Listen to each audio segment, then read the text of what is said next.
Ok, parlons d'un problème que beaucoup trop d'entrepreneurs connaissent. Un problème qui coûte cher et qui est franchement frustrant, celui de leur tout nouveau site web. Le scénario est classique. On investit une somme non négligeable, disons entre 2 000 et 7 000 euros, pour un site web professionnel qui en jette. Forcément, les attentes sont élevées. Et voilà, le site est livré. Il est magnifique, rien à dire là-dessus. On nous a promis qu'il serait optimisé pour les moteurs de recherche. Sauf que, dans les faits, c'est le silence radio. Zéro prospect, pas un seul nouveau client. Le calme plat. Alors évidemment, on commence à poser des questions. Et la réponse qu'on entend systématiquement, c'est « Ah, mais vous savez, le SEO, ça prend du temps. » Oui, d'accord. Mais est-ce que c'est vraiment ça le fond du problème ? En réalité, le problème, ce n'est pas tellement que le SEO est lent. Le vrai problème, c'est que très souvent, le site web n'a jamais eu de vraie stratégie SEO au départ. C'est ça le nœud du problème. On se retrouve avec un décalage immense. D'un côté, la belle promesse, SEO inclus. De l'autre, ce qui a été réellement fait, une balise titre générée à la va-vite, une description copier-coller, bref, du simple bricolage. Le fossé est énorme. Et quand on dit bricolage, il faut être clair, on parle d'ajustements qu'un stagiaire pourrait faire en 10 minutes. Ce n'est en aucun cas un vrai processus stratégique. C'est le strict minimum qu'on a juste étiqueté SEO. C'est un peu comme coller un autocollant sport sur une voiture et croire qu'elle est prête pour une course. Alors concrètement, de quoi un site web a-t-il besoin pour être bien optimisé ? Qu'est-ce qui manque dans ces cas-là ? Eh bien, on peut identifier 3 piliers fondamentaux. Le premier, c'est la base de tout, l'absence de mots-clés stratégiques. Sans une recherche approfondie, le site web va parler de ce que l'entreprise pense être important, mais pas de ce que les clients recherchent vraiment. En gros, le site parle dans le vide. Deuxième pilier manquant, une structure qui n'est pas du tout pensée pour Google. Un site sans architecture logique, c'est juste une collection de pages en vrac. Pour un moteur de recherche, ça ressemble à un bazar total.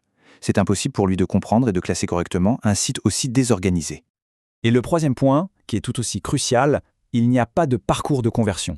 Ça veut dire que même si par miracle un visiteur arrive sur le site, il n'y a rien pour le guider, rien pour l'inciter à devenir un client, il arrive et il repart. C'est une énorme occasion manquée.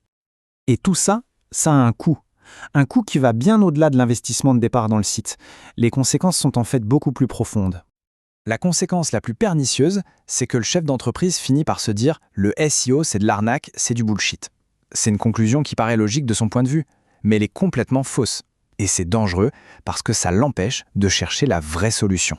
Pendant ce temps-là, les pertes, elles, sont bien réelles. Il y a les frais d'hébergement et de maintenance qui tombent tous les mois pour un site qui ne rapporte rien. Il y a les concurrents qui, eux, ont un vrai SEO et qui raflent tous les clients. Et enfin, on devient dépendant de méthodes de prospection plus chères et souvent moins efficaces. L'addition finale est très très salée. Bon, la solution dans tout ça, c'est de changer complètement de perspective. Il faut comprendre ce qu'implique une vraie stratégie SEO et surtout arrêter de voir son site comme une simple vitrine. Un site web doit être un véritable actif pour l'entreprise. Alors, un vrai processus SEO, ça ressemble à quoi ? C'est une méthode en plusieurs étapes. D'abord, une recherche de mots-clés sérieuse.